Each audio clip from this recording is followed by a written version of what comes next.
ఇప్పుడు ఈ సమ్మర్ సీజన్లో వచ్చేటప్పటికి మనకి పుచ్చకాయ అనేది ఎక్కువగా తింటూ ఉంటాం కదా. సో ఇట్లాంటి కాయల్లో కూడా మనకి కల్తీ అనేది వస్తుంది. అది ఎలా ఇది కల్తీ కాయ లేకపోతే ఒరిజినల్గా పండిన కాయ అనేది కూడా మనకి తెలుసుకోవచ్చు. అది ఎలాగనేది మీకు ఈ వీడియో చూపించగలుగుతున్నాను. సో చూడండి, ఇప్పుడు ఈ కాయ చూడడానికి అంత బ్రహ్మాండంగా కనిపిస్తుంది, చుట్టూరు కూడాను అంతాను కోస్తే ఎరుపుగా ఉంటుంది.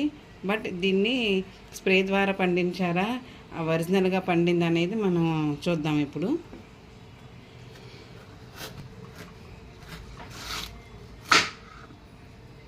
చూడండి, ఉండడానికి ఎర్రగానే కనిపిస్తుంది.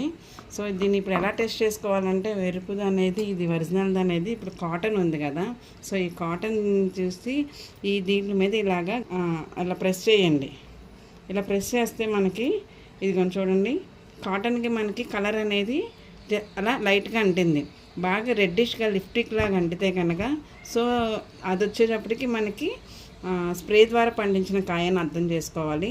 ఇలా అంటిస్తే లైట్గా ఇలా లైట్గా వస్తే మాత్రం ఇది ఒరిజినల్గా పండిందని అనుకోవాలి. సో ఈ కాయ అనేది మనకి ఒరిజినల్గా వచ్చిందని ప్రూవ్ అవుతుంది. సో మిగిలిపోతే మీ ఫ్రెండ్స్ అందరికి షేర్ చేయండి. సో కొనేటప్పుడు ఒకసారి జాగ్రత్తగా ఆలోచించుకుని కొనుక్కోండి. ఒకవేళ తెలియక కొన్నా కోసిన తర్వాత ఇలా టెస్ట్ చేసుకోండి దయచేసి.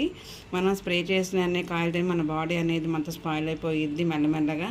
సో ఈ టిప్ మనకి మీకు యూజ్ అయితే please follow me. Thank you.